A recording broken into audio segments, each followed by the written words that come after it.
नमस्कार, आप जुड़ चुके हैं वेली एक्सप्रेस न्यूज के साथ। 2008 में जब सरकार आई थी, उमर सरकार आई थी और 2009 में प्रोजेक्ट आया था खिदमत सेंटर्स। ये एक कहा जाए कि प्रोजेक्ट लाया गया था कि लोगों को कहीं ना कहीं रोजगार जो है वो दिया जाए, सरकारी खाते से नहीं, ऐसे ही लाया गया था। लेकिन अब इस वक्त सरकार फिर से जो है 10 साल के बाद उमर सरकार वापस आई और खिदमत सेंटर में जो लोग काम कर रहे थे, यानी कि जो सेवा आप नहीं दे रहे थे लगातार कंटिन्यूसली बिना किसी मुफात के, अब वो लोग किस तरह से आगे सरवाइव करेंगे, आज इनसे मैं बात जानने की कोशिश करूंगा। ये कश्मीर से है। सर, मुझे पहले अपना नाम बताइए। मेरा नाम तनवीर हाजी है सर। हाजी साहब, मुझे ये बताइए, खिदमत सेंटर में आप काम कर रहे हैं। 2009 में खिदमत सेंटर के नाम पर एड्स चलाएगी, टीवी में बताया गया, ड्रीम प्रोजेक्ट था उमर साहब का ये, और वो ड्रीम प्रोजेक्ट लगभग 10 साल में ऐसा किस तरह से आपने उसको सरवाइव किया? सरकार तो थी नहीं, आप किस तरह से सरवाइव कर रहे थे? देखिए सर, हमारे पास एक अच्छी बात ये थी कि हम पढ़े लिखे थे। मैं एमबीए खुद एमबीए मार्केटिंग जॉब किया था। मैं दिल्ली में जॉब कर रहा था जब मैंने ये ऐड देखा था, और ऐड बड़े ब्यूटीफुल तरीके से हमने दिया था। यानी कि आप भी ऐड देख के आए थे? It was a collaboration of government, Jammu and Kashmir government as well as JK bank. यहाँ पे दो ही इदारे बड़े हैं, यहाँ तो सरकार होती है, जेके बैंक होता है। इनके बगैर तो हमारे पास तीसरी कोई चीज है ही नहीं। जब मैंने ये ऐड देखा, मैंने कहा इससे ब्यूटीफुल चीज तो है ही नहीं, काहे मैं दिल्ली में बैठूं। तो मैं दिल्ली से बेहतर है अपने घर को, एक तो अपनी लोकलिटी को सर्व करूंगा, उनको परफेक्टली, मतलब छोटी छोटी चीजें उनको दे सकता हूँ, और उसके साथ अपना रोजगार भी चलता रहेगा, नॉलेज दे सकते हैं, नॉलेज भी दे सकते, रोजगार भी चलता रहेगा, मेरा घर भी चलेगा, मेरी सोसाइटी भी चलेगी। 2 in 1 गेम, इससे अच्छा कुछ है नहीं। और सबसे अच्छी बात है, खुद का खुद ही मालिक बनूंगा, क्योंकि इसमें लिखा था कि you will be the owners of this project. और मुझे क्यों किसी के यहाँ जॉब करना है, बेहतर है उधर ही आना। जब मैं घर आया, जब मैंने स्टार्ट किया, तो स्टार्ट करते करते पता चला लोन रेज करना है, बैंक लोन देगी, मैंने वो भी एक्सेप्ट किया। उसके बाद एक हायर परचेज एग्रीमेंट हुआ कि जो ही लोन खत्म होगा तो ये प्रोजेक्ट आपका हो जाएगा, this you will be the owner of this. उसके बाद शुरुआत हुई, शुरू करते करते पता चला कि कुछ है ही नहीं करने के लिए। उमर सरकार से मिले, उमर साहब तब थे, तो उनसे ये, तो उन्होंने बहुत अच्छी तरह बोला कि हाँ, हमें पता अभी कुछ तैयार नहीं है, आपको किराया देना है। तो मिनिमम उस टाइम पे मिनिमम किराया जो तो वो 4-5 हज़ार के आसपास तो होता ही होता था।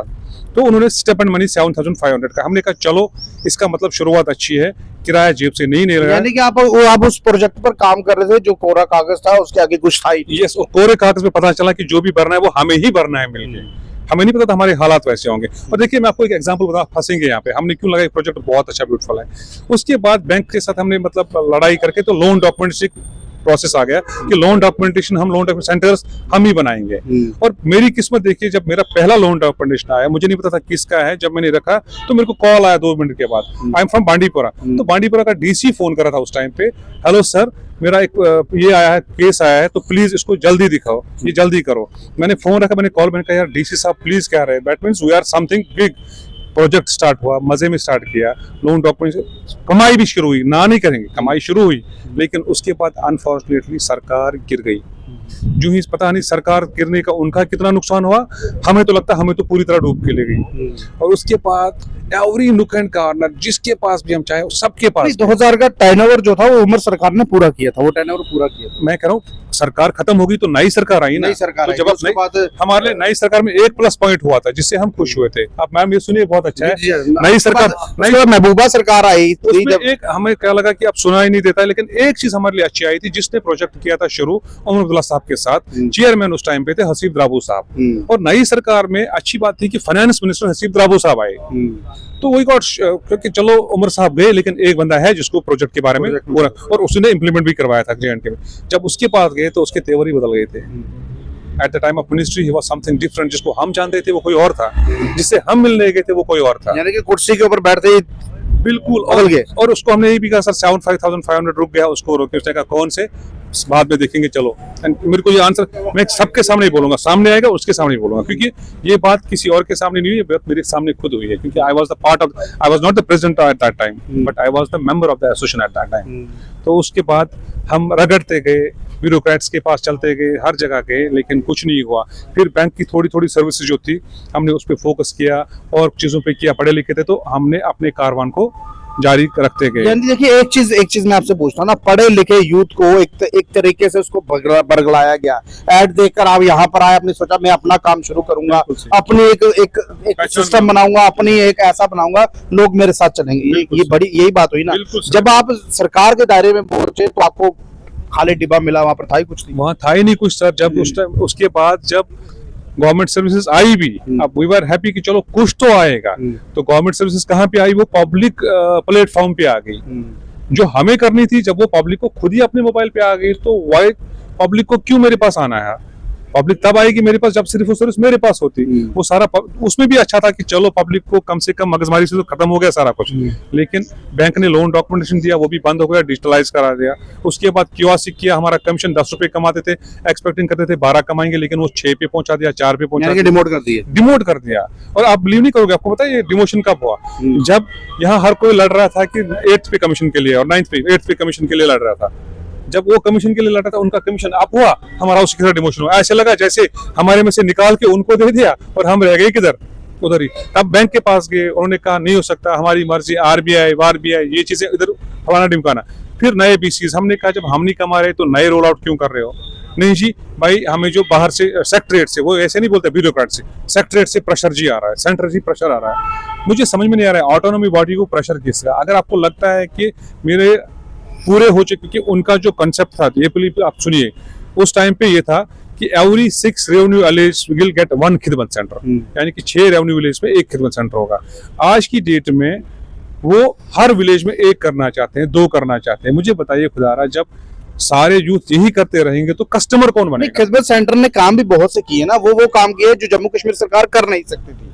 आपने वो काम करके दिखाए हैं इनको, लेकिन उसका फायदा क्या मिला? अभी देखिए, अभी उमर सरकार ये कह रही है 1 लाख रोजगार जो है वो बच्चों को दिया जाएगा, यूथ को दिया जाएगा, तो पहले आप तो क्यों नहीं सेट करते? सर यही तो समझ में नहीं आ रहा है। जो पहले दरबदर है ना, वो कुछ ही है। 1 लाख तो बहुत बड़ी बात है। जो कुछ लोग हैं पहले कितने ही है? ये 1000+ ही है टोटल हमारे पास। हाँ, तो अगर देखा जाए तो आज की डेट में बहुत सारे ऐसे हैं जो शिफ्ट भी हो गए, कहीं पे लगे भी, क्योंकि जिनको अकल टाइम पे आई वो घुस गए कहीं और। जो हमारी तरह था, जो लगता था कि नहीं ड्रीम प्रोजेक्ट है, वो उसी ड्रीम में घूमते रहे।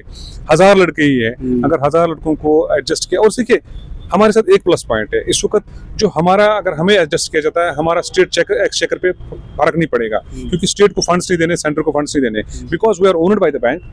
वहाँ पे अभी अगर आप बैंक पे जाइए, आप देखिए वहाँ कितना रश होता है, क्योंकि पिछले 10 सालों से वहाँ पे भी रिक्रूटमेंट नहीं हुई है। सिर्फ रिटायरमेंट्स हुए, रिक्रूटमेंट्स नहीं हुए। वहाँ पे कम से कम 10,000 पोस्ट असामियां खाली है और बैंक्स में। बिल्कुल, अगर वो नए करते हैं, उनको ट्रेनिंग देनी है, बाकी बला बला सब कुछ करना है, लेकिन हम तो ऑलरेडी ट्रेंड है उस चीज में। अगर हमें पहले लिया जाएगा तो we are the assets for them, there is no cost for the training purpose. हम ऐसे डायरेक्ट उठा के कहीं पे भी उठाओ, we are fully trained in that. तो what is the fun to go outside? First अपने घर के ही ले लो ना पहले, उसके बाद बाहर पूछो कहीं हमसाये का, देखो कि कोई है कि नहीं है। जब घर का ही बंदा मर रहा है और आप दुनिया की फिक्र करने में लगे हो, जब घर ठीक हो गया। मुझे तो याद आ रहा है कि एक बार जहाज में चढ़े थे गलती से, वहां पे तो बोल रहे थे कि किसी की सहायता करने से पहले खुद की सहायता करें, क्योंकि खुद बचोगे तब जाके किसी और को बचाओगे। तो हम सबसे रिक्वेस्ट कर रहे हैं, पहले हमें बचाइए, खुद के घर को बचाइए, फिर आके बाहर किसी और को बचाने जाइए। देखिए, ये वो ड्रीम प्रोजेक्ट था, मैंने पहले बताया, जिसकी एड जो थी वो चला करती थी, और इस एड के चक्कर में बहुत से ऐसा जो यूथ पढ़ा लिखा था जो इनके झांसे में आ गया। अब झांसा मैं इसलिए बोल रहा हूँ क्योंकि खिदमत सेंटर एसोसिएशन जो है वो लगातार प्रदर्शन करती हुई कश्मीर में भी नजर आती है। और वो खिदमत सेंटर जो उमर साहब का एक सपना था, उमर साहब का सपना साकार होगा या नहीं होगा ये मुझे नहीं पता, लेकिन इनकी जिंदगी उस सपने को साकार करते करते खत्म होती जा रही है। क्योंकि उमर साहब, अगर आप ये कह रहे हैं कि 1 लाख जॉब्स दी जाएगी, तो लगभग 1000 एक आदमी है, 1000-1200 आदमी, आप इन्हीं को सेट कर दीजिए।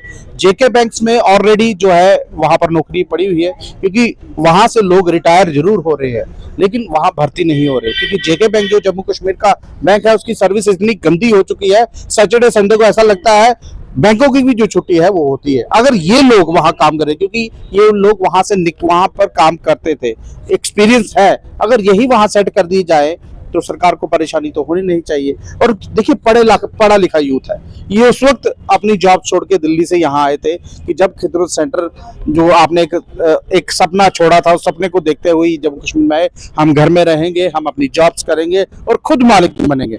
मालिक तो कोई बन नहीं पाया, लेकिन जो आपका सपना साकार करने आए थे, लेकिन उनका अपना सपना ही जो है वो टूट गया। किस तरह से घर परिवार चलाएंगे? महंगाई इतनी ज्यादा हो रही है और आप देख क्या रहे हैं उनको, लोगों की तनख्वाह बढ़ती है, इनकी माइनस में होगी।